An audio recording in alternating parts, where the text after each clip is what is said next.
Hello everyone, welcome back to my new blog. সবাই কেমন আছেন? আজকের ব্লগটা একটু স্পেশাল। আজ আমরা ব্যাঙ্গালোর থেকে কলকাতা যাচ্ছি ভোরবেলার ফ্লাইটে। আমার এখন প্রেগনেন্সি 32 উইক চলছে। এর আগের ব্লগে শেয়ার করেছিলাম আমার প্যাকিংয়ের ব্লগটা। রাতে আজ একটু তাড়াতাড়ি ডিনারটা করে নিচ্ছি। আজ আমি বানিয়েছি সাদা ভাত, বিনস আলু ভাজা, ডাল আর এম্পেয়ার থেকে কাবাব অর্ডার করেছিলাম। এখন সময় রাত 10টা 20। আমাদের খাওয়া দাওয়াও শেষ।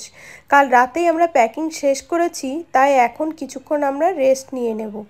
একটা ছোট ন্যাপ নিয়ে 1:30 নাগাদ রেডি হয়ে বেরিয়ে পড়লাম। ক্যাবটা অনলাইনে বুক করেছিলাম, ওই দেখুন চলেও এসেছে নিচে। ব্যাগগুলো নিয়ে দুজন ধীরে ধীরে বেরিয়ে পড়লাম। আমার হাজব্যান্ড আমাকে কলকাতায় রেখে আসতে যাচ্ছে, কারণ বেবি ডেলিভারি সেখানেই হবে। মনটা খারাপ ভালোই দুটোই। এয়ারপোর্ট আমাদের এখান থেকে 46 কিলোমিটার, যেতে মোটামুটি 1 ঘন্টা মতো সময় লাগবে। এয়ারপোর্ট যেতে গেলে হাইওয়ে ধরে যেতে হয়, সো ট্রাফিকটা ফেস করতে হয় না, যে কারণে সময়টা একটু কম লাগে।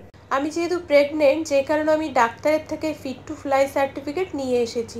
এই সময়ে বেশিরভাগ এয়ারলাইন এই সার্টিফিকেটটা চায়। এই সার্টিফিকেট ছাড়া এই সময় ট্রাভেল করা উচিত না।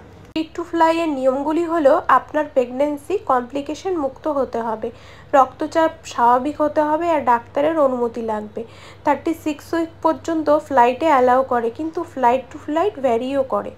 আর যদি টুইন্স হয় তাহলে 32 উইক পর্যন্ত অ্যালাউ করবে। আমার সব কিছুই নর্মাল ছিল, তাই কোনো প্রবলেম হয়নি সার্টিফিকেটটা পেতে। এই সময় যে ডাক্তারকে আপনি দেখাচ্ছেন শুরু থেকে, তাকে বললেই সব নর্মাল থাকলে তিনি দিয়ে দেবেন। আজ আমরা ট্রাভেল করব ভিস্তারা এয়ারলাইনে। ভিস্তারা এয়ারলাইনে এটা আমার প্রথম ট্রাভেল হবে। আমরা টিকিটটা নিয়েছিলাম ইয়াত্রা থেকে বেশ কিছুদিন আগে। এছাড়াও make my trip, clear trip, Goibibo, IRCTC air, Flipkart, Amazon এই ধরনের অনেক সাইট থেকেই অনলাইন টিকিট বুকিং করা যায়। আজ সকালেই আমরা ওয়েব চেক ইনটাও করে নিয়েছি। এটা ফ্লাইট টাইমিংয়ের 48 আওয়ার্সের মধ্যে ফোনে লিঙ্ক চলে আসে। সেখান থেকে পিএনআর নাম্বার দিয়ে করতে হয়, যেটা টিকিটে থাকে, বা সেম এয়ারলাইনের ওয়েবসাইটে গিয়ে পিএনআর নাম্বার দিয়েও করতে পারেন। এটা করা মানে এয়ারলাইন্সকে কনফার্মেশন দেওয়া গিয়ে আপনি এই ফ্লাইটে ট্রাভেল করছেন।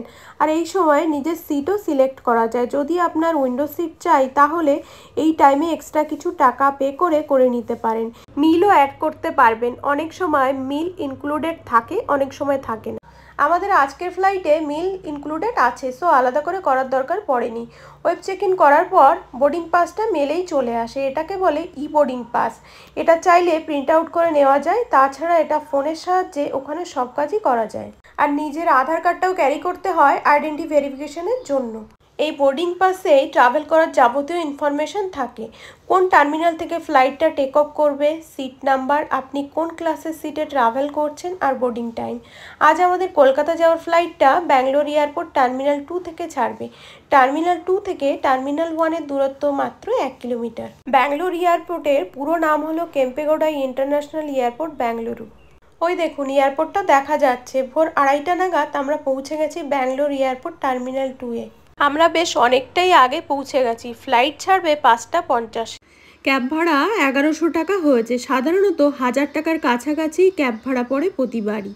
ভাড়া মিটিয়ে এবার আমরা চললাম ব্যাঙ্গালোর এয়ারপোর্টের মধ্যে। টার্মিনাল 2 খুব সুন্দর, আর একে গার্ডেন টার্মিনালও বলা হয়। চলুন দেখা যাক কি কি বিশেষত্ব আছে এই এয়ারপোর্টের। টার্মিনাল 2-এর আর্কিটেকচার সত্যি মনমুগ্ধকর। পুরো টার্মিনালটা কাঁচ, কাঠ আর পরিবেশ বান্ধব উপকরণ দিয়ে তৈরি। চারিদিকে গাছ আর সবুজে ঘেরা। এখানে অনেক আর্টওয়ার্ক আর মডার্ন ফ্যাসিলিটিস আছে। 2023 সালে প্যারিস ভিত্তিক স্থাপত্য পুরস্কার জুরি ইউনেস্কোর prince Versailles Bangalore airport terminal 2-কে বিশ্বের সবচেয়ে সুন্দর এয়ারপোর্ট টার্মিনালগুলির মধ্যে একটি হিসাবে স্বীকৃতি দেয়, আর এয়ারপোর্টটিকে মর্যাদাপূর্ণ আভ্যন্তরীণতার জন্য বিশেষ পুরস্কার প্রদান করে।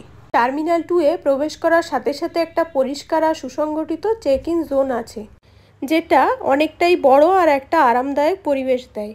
টার্মিনালের সবচেয়ে বড় আকর্ষণ হলো এর ইনডোর গার্ডেন। সবুজ গাছপালা আর ফোয়ারাগুলো একটা প্রাকৃতিক পরিবেশ তৈরি করে। এমন একটা এয়ারপোর্ট দেখে মনে হয় যেন আমরা কোনো পার্কে ঘুরছি। এখানে প্রিমিয়াম লঞ্চ, কফি শপ আর রেস্টুরেন্টের সংখ্যাও অনেক। আপনি এখানে বসে কাজ করতে পারেন, কফি উপভোগ করতে পারেন, কিংবা ফ্লাইটের জন্য অপেক্ষা করতে করতে গাছপালার মধ্যে রিল্যাক্সও করতে পারেন।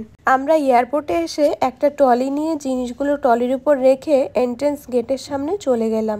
ট্রলিগুলো এন্ট্রেন্স গেটের আশেপাশেই থাকে, কম জিনিস হলে এটার দরকার পড়ে না। আমাদের যেহেতু দুটো ব্যাগ ছিল তাই নিয়েই নিলাম। এখানে আধার কার্ডটা দেখতে চাই, তাই আধার কার্ডটা হাতে রাখাই ভালো। আধার কার্ড আর বোর্ডিং পাসটা দেখিয়ে ভেতরে ঢুকে পড়লাম। এখানে খুব বেশি লাইন নেই, তাই তাড়াতাড়ি হয়ে গেল। এয়ারপোর্টের ভেতরে গিয়েই চেক করলাম ডিসপ্লে বোর্ডটা। সেখানে দেখলাম আমাদের ফ্লাইটের নাম এখনও দেয়নি। এটা চেক করলে বোঝা যায় কত নম্বর কাউন্টারে ব্যাগগুলো জমা করতে হবে আর ফ্লাইটের জন্য কত নম্বর গেটে যেতে হবে। কিছুক্ষণ বসে অপেক্ষা করলাম, তারপর প্রায় 3:10 নাগাদ আমাদের কোন কাউন্টারে ব্যাগগুলো জমা করতে হবে সেটা জানতে পারলাম। কাউন্টার নাম্বার জানা মাত্রেই সবাই লাইনে দাঁড়াতে শুরু করে দিয়েছে। রিন্টুও লাইনে দাঁড়িয়ে পড়েছে। আমাদের নাম্বার এসে গেলে আমি এগিয়ে যেতেই আমার ফিট টু ফ্লাই সার্টিফিকেটটা জমা করতে বলল। আমাদের কাছে এটা আগে থেকেই ছিল, তাই কোনো প্রবলেম হয়নি। ওরা সার্টিফিকেটটা নিয়ে প্রথমে চেক করলো, তারপর আমার থেকে একটা ফর্ম ফিল আপ করিয়ে সই করিয়ে নিল। তারপর ব্যাগগুলো ওজন করে ট্যাগ লাগিয়ে নিয়ে নিল আর আমাদের একটা কপিও দিল। ব্যাগেজে পার পারসন 15 কেজি করে নিতে পারে, দুজনে টোটাল 30 কেজি, কিন্তু আমাদের অতটাও হয়নি, অনেকটাই কম আছে। আর hand luggage per person 7 KG করে পাওয়া যায়, মানে যে ব্যাগটা আমরা সাথে করে ফ্লাইটের মধ্যে নিয়ে যেতে পারি। এবার আমরা চলে এলাম সিকিউরিটি চেকিং এলাকায়।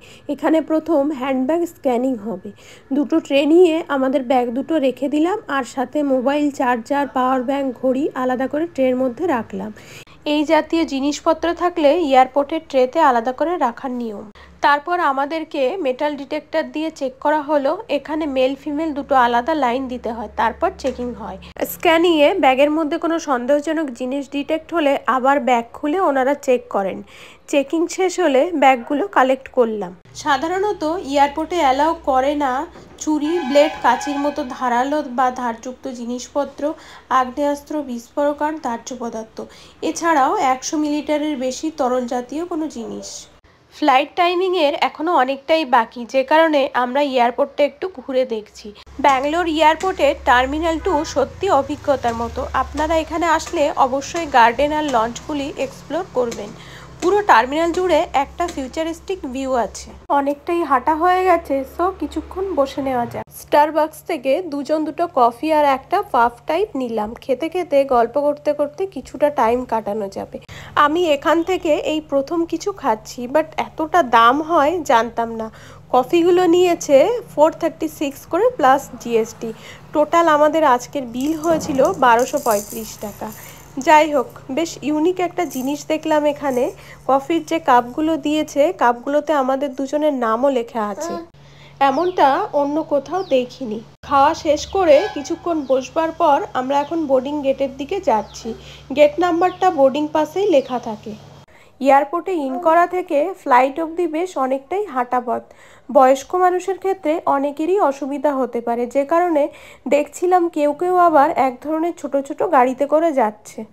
আজকের আমাদের ফ্লাইট অন টাইমই আছে। যদি কোনো কারণে ফ্লাইট লেট বা ক্যান্সেল হয় তাহলে স্ক্রিনে সেটা চেক করলেই বোঝা যায়। ওখানে সবটা লেখা আসে ফ্লাইটের নাম বা নাম্বার দিয়ে। আমরা হেঁটে হেঁটে পৌঁছালাম বোর্ডিং এরিয়াতে, যে গেট নাম্বার দেওয়া আছে সেখানে। বেশ কিছুক্ষণ পর আমাদের বোর্ডিং শুরু হলো।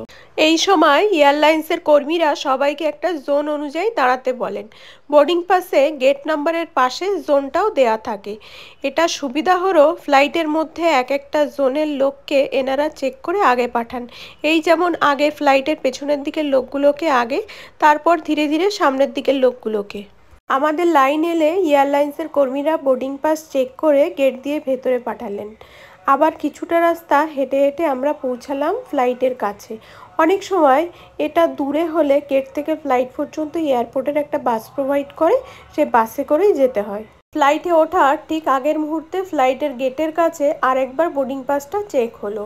সব ফর্মালিটি শেষ করে আমরা ফ্লাইটে বসে পড়লাম। আমি নিয়েছি উইন্ডো সিট আর আমার হাজব্যান্ডের মিডিলের সিট। মনে হলো এই যাত্রাটা শুধু আমার নয়, আমাদের ছোট্ট প্রিন্স বা প্রিন্সেসেরও। কলকাতায় যাওয়ার সময় আমি আর আমার হাজব্যান্ড, কিন্তু ফিরবো আমরা 3 জন হয়ে।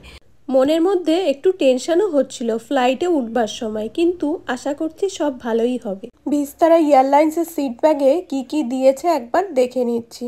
একটা এয়ার সিকনেস ব্যাগ দিয়েছে, সেফটি ইন্ডাকশন দেওয়া একটা বুক আর একটা ম্যাগাজিন দিয়েছে। আমাদের হ্যান্ডব্যাগগুলো উপরে 2 সাইডে ব্যাগ রাখার জায়গা আছে, সেখানে রেখে দিলাম। প্লেনে যদি কোনো কারণে এমার্জেন্সি সিচুয়েশন হয়, কি করতে হবে না হবে না সেই সম্পর্কে এয়ার হোস্টেসরা একটা ইন্ডাকশন দিলেন, যেটা সব ফ্লাইটেই দেওয়া হয়ে থাকে। আমাদের ফ্লাইটটা অন টাইমই টেক অফ করলো, ঠিক 5:50-এ। ফ্লাইটটা এখন উপরে উঠে গেছে, আমরা এবার কিছুক্ষণ ঘুমিয়ে নেব। ঘুমে চোখ বন্ধ হয়ে যাচ্ছে, সারা রাত জাগা আজ আমরা। এখনও বাইরেটাও অন্ধকার। আমার ব্লগগুলো কেমন লাগছে জানাতে ভুলবেন না। আজকের ব্লগটা এখানেই শেষ করছি। সবাই ভালো থাকবেন, আবার পরবর্তী ব্লগে দেখা হবে।